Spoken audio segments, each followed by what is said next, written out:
കങ്കുയുടെ ഈ ഒരു news social മീഡിയയിൽ ഇപ്പോൾ ട്രെൻഡിങ് ആയിക്കൊണ്ടിരിക്കുകയാണ്. എൽസിയുവിന് മുമ്പ് തന്നെ അണ്ണനും തമ്പിയും ഒന്നിക്കുന്നു എന്നൊരു ന്യൂസ്.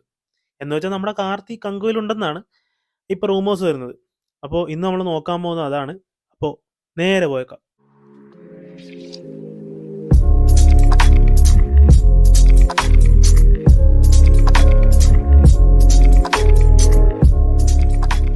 ഇപ്പോൾ സോഷ്യൽ മീഡിയയിൽ നിറഞ്ഞു നിൽക്കുന്നൊരു ന്യൂസാണ് കങ്കു സിനിമയിൽ കാർത്തി ഉണ്ടെന്നൊരു കാര്യം. എൻ്റെ കുറച്ച് ഫ്രണ്ട്സായ സൂര്യ ഫാൻസിനോടൊക്കെ ചോദിച്ചപ്പോൾ കാണാൻ സാധ്യതയുണ്ടെന്നൊക്കെ പറയുന്നുണ്ടായിരുന്നു. മേ ബി കാണും, അതല്ലെങ്കിൽ വേറെ ഏതെങ്കിലും ഒരു സ്റ്റാർ കാണും എന്നാണ് പറഞ്ഞത്.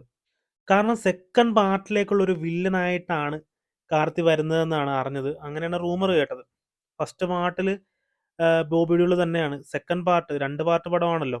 അപ്പോൾ അതുകൊണ്ട് ക്ലൈമാക്സിൽ ഒരു വൻ സംഭവം ആക്കാൻ വേണ്ടിയിട്ടായിരിക്കും മേ ബി ശിവ ഇത് പ്ലാൻ ചെയ്യുന്നത്. ഒഫീഷ്യലായിട്ടൊന്നും വന്നിട്ടില്ല. പക്ഷെ ഒന്ന് ആലോചിച്ച് നോക്കിയേ, 2 പാർട്ട് പടമല്ലേ, എന്തായാലും ഒരു വില്ലൻ വേണം.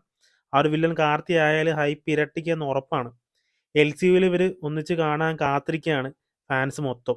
അതിനു മുമ്പ് തന്നെ കങ്കുവിൽ അത് നടന്നാലോ. എന്തായാലും ഒഫീഷ്യലായിട്ടുള്ളൊരു കൺഫർമേഷൻ വരാൻ ചാൻസ് ഇല്ല. അഥവാ കാർത്തി ഉണ്ടെങ്കിൽ തന്നെ സിനിമ കാണുമ്പോൾ റിവീൽ ചെയ്യത്തേ ഉള്ളൂ, ഒരു സർപ്രൈസിങ് എലമെൻ്റ് ആയിട്ട്. പടം അത്യാവശ്യം സെറ്റാണ്. ക്ലൈമാക്സ് കാർത്തിയും കൂടെ കാണിച്ചാൽ കിടനായിരിക്കും സെക്കൻഡ് പാർട്ടിൻ്റെ ഒരു ഹൈപ്പ്. ഒന്ന് ഓർത്ത് നോക്കിയേ, നല്ല രീതിയിൽ ഹൈ ആവും. എന്തായാലും അങ്ങനൊരു സർപ്രൈസിങ് എലമെൻറ്റ് വരട്ടെ, ഉണ്ടാവട്ടെ. പിന്നെ ഇപ്പോൾ വരുന്ന റൂമേഴ്സ് വെച്ച് പീരിയോഡിക് പോർഷൻ കൂടുതലും പ്രസൻറ്റ് പോർഷൻ കുറവും എന്നാണ്. പക്ഷേ ആദ്യമേ അങ്ങനെയല്ല ഒരു റൂമർ വന്നത്. മറ്റേ പീരിയോഡിക് പോർഷൻ കുറവും പ്രസൻറ്റ് പോർഷനാണ് കൂടുതലെന്നൊക്കെയാണ്. മേ ബി സെക്കൻഡ് പാർട്ടിലായിരിക്കാം പ്രസൻറ്റ് പോർഷൻ കൂടുതൽ കാണുന്നത്. എനിക്ക് ഈ പടത്തിൽ പേടിയുള്ള കുറച്ച് ഫാക്ടേഴ്സ് ഉണ്ട്. ഒന്നാമത്തെ ആൾ കങ്കുയുടെ ഡയറക്ടർ തന്നെയാണ്. പുള്ളിയുടെ പടങ്ങൾ ഓൾറെഡി നമ്മൾ കണ്ടിട്ടുണ്ട്. ഈ പീരിയോഡിക് പോർഷൻസ് ഒക്കെ എങ്ങനെ എടുത്തു വെക്കും എന്നൊരു പിടിയില്ല.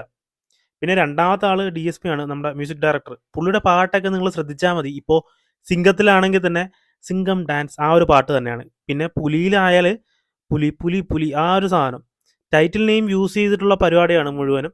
കങ്കുവിൽ ആ ഒരു സാധനം ഉണ്ട്, മറ്റേ കങ്കുവാ കങ്കു ആ ഒരു പാട്ട് അങ്ങനെയൊക്കെ തന്നെ വെച്ചിരിക്കുന്നത്. ഒരു കൊമേഴ്ഷ്യൽ പടത്തിൽ ആണെങ്കിൽ ഇത് ഓക്കെയാണ്. ഇങ്ങനെ ഒരു പീരിയോഡിക് ഫിലിംസിലൊക്കെ ഇത് അക്സെപ്റ്റ് ചെയ്യുമെന്ന് എനിക്കറിയില്ല, തോന്നുന്നില്ല. മേ ബി ചിലപ്പോൾ നിങ്ങൾക്ക് ഈ 2 ഫാക്ടേഴ്സ് തന്നെ ആയിരിക്കും പേടിയുള്ളത്. അല്ലെങ്കിൽ ഒന്ന് കമൻറ്റ് ചെയ്തേക്ക്. വീഡിയോ ഇഷ്ടപ്പെട്ടെങ്കിൽ ലൈക്ക് ചെയ്യുക, ഷെയർ ചെയ്യുക.